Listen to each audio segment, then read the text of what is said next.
दिल्ली में निगम के चुनाव को लेकर 4 दिसंबर को जहां मतदान हुआ, वहीं 7 दिसंबर को रिजल्ट आ रहे हैं। लेकिन जो तस्वीर एग्जिट पोल के माध्यम से सामने आ रही है पूरी तरीके से स्पष्ट कर रही है कि निगम में 3 दशक के बाद अंततः आम आदमी पार्टी की सरकार बन रही है। बात कर लेना चाहेंगे दिल्ली के उप मुख्यमंत्री मनीष सिसोदिया जी हमारे साथ हैं। मनीष जी, लगातार आपने एमसीडी के चुनाव में काफ़ी मेहनत की, काफ़ी रोड शो किया, लोगों के बीच में पहुंचे, एक तरीके से पूरी कमान आपके ऊपर ही थी, लेकिन एग्जिट पोल पूरी तरीके से आपकी सरकार बनते हुए दिखा रहे हैं। देखिए, दिल्ली की जनता एग्जिट पोल्स के हिसाब से एमसीडी में जिस तरह का मैंडेट देती दिख रही है, मैं उसके लिए दिल्ली की जनता का बहुत तहे दिल से धन्यवाद करना चाहता हूँ। उन्होंने अरविंद केजरीवाल जी की कट्टर ईमानदारी की राजनीति, काम करने की राजनीति पे भरोसा जताया है। इसके लिए दिल्ली के एक एक व्यक्ति का बहुत धन्यवाद करना चाहता हूँ। जी, आम आदमी पार्टी ने शुरू से इस बात को कहा था, काम किया है तो वोट दें। बीजेपी ने काम किया है तो काम को गुनाए, लेकिन बीजेपी तो एक अलग ही दिशा प्रवाही चल रही थी, उसको लेकर क्या? भारतीय जनता पार्टी ने पिछले करीब 1-1.5 महीने में, 2 महीने में इतने झूठ बोले, इतनी साजिशें रची, और दिल्ली की जनता ने कहा कि भारतीय जनता पार्टी की सारी साजिशें झूठी हैं, भारतीय जनता पार्टी का हर एक आरोप झूठा है। दिल्ली की जनता के बीच में हम लोग काम कर रहे हैं, दिल्ली की जनता जानती है। आज दिल्ली की जनता ने वही बात जो उसके दिल में है एमसीडी में चुनाव में वोट डाल के कही है कि अरविंद केजरीवाल जी ईमानदार पार्टी हैं, कट्टर ईमानदार व्यक्ति हैं, काम की राजनीति करते हैं, काम करते हैं।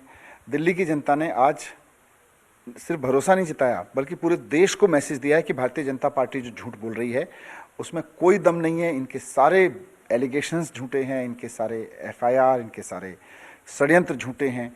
ये बात आज दिल्ली की जनता ने पूरे देश को कही है। लगातार सत्येंद्र जैन की वीडियो, आपके यहाँ की सीबीआई ईडी की छापेमारी, सुकेश चंद्रशेखर की बात को बहुत मुद्दा बनाया बीजेपी ने, लेकिन जाहिर हो गया एग्जिट पोल के हिसाब से कि दिल्ली के बॉस तो अरविंद केजरीवाल ही हैं। बात बॉस नहीं है, आज ये जाहिर हो रहा है कि दिल्ली के बेटे के रूप में दिल्ली का हर व्यक्ति ये मान के चलता है कि अरविंद केजरीवाल जी हमारे घर के बेटे, हमारे भाई के जैसे हैं। इन्होंने बहुत झूठ बोला, इन्होंने तमाम तरह के झूठ बोले, इनका एक झूठ दिल्ली की जनता ने स्वीकार नहीं किया, एक भी।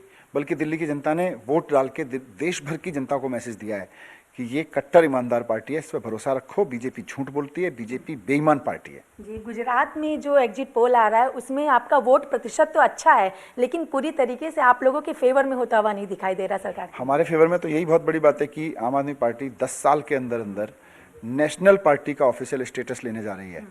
आम आदमी पार्टी के एक एक कार्यकर्ता को मैं इसके लिए बधाई देना चाहता हूँ कि 10 साल पहले जन्मी पार्टी दिल्ली से उठ के गुजरात में जाती है, और गुजरात में ना सिर्फ धमाकेदार एंट्री करती है, बल्कि गुजरात की जनता इस बार उसको नेशनल पार्टी का स्टेटस दे रही है। वो गुजरात जिसके बारे में ये लोग कहते हैं कि भाई ये तो अभेद किला है बीजेपी का, नरेंद्र मोदी जी यहाँ से हैं, अमित शाह जी यहाँ से हैं, वहाँ पे ना सिर्फ धमाकेदार एंट्री कर रही है, बल्कि ऐसा एग्जिट पोल बता रहे हैं कि 15 से 20% वोट ले रही है। तो 15 से 20% वोट लेके नेशनल पार्टी का स्टेटस आम आदमी पार्टी को मिल रहा है। गुजरात की जनता का देश के नाम संदेश है कि यही नेशनल पार्टी भविष्य की नेशनल पार्टी है। एक अंतिम सवाल, एग्जिट पोल के हिसाब से दिल्ली की जनता, गुजरात की जनता, पूरे देश की जनता के लिए आप क्या कहना चाहेंगे? मैं यही कहना चाहूँगा कि अरविंद केजरीवाल जी के नेतृत्व में जो कट्टर ईमानदारी की राजनीति, काम करने की राजनीति चल रही है, दिल्ली की जनता का संदेश भी यही है, गुजरात की जनता का संदेश भी यही है कि आने वाले समय में शिक्षा, स्वास्थ्य, बिजली, रोजगार, ईमानदारी से व्यवस्थाएं, इन सब पे काम करने का भरोसा आम आदमी पार्टी भी निकलेगा लोगों को। चलिए, बहुत बहुत शुक्रिया। हमने बात की दिल्ली सरकार के उप मुख्यमंत्री मनीष सिसोदिया से। तो जिस तरीके से एग्जिट पोल के नतीजे सामने आ रहे हैं उसके आधार पर ये तय हो चुका है कि 10 साल के अंदर ही आम आदमी पार्टी जिस तरीके से राष्ट्रीय पार्टी बनती हुई चली जा रही है, लेकिन हाँ, इतना तो तय है कि निगम में आपकी सरकार बनी। तो देखना होगा कि आखिर दिल्ली की जनता ने जो भरोसा आप पर जताया है वो कितना कारगर साबित होता है। वीडियो जर्नलिस्ट सत्येंद्र के साथ मैं कंचन अरोड़ा, दिल्ली, हिंदी खबर।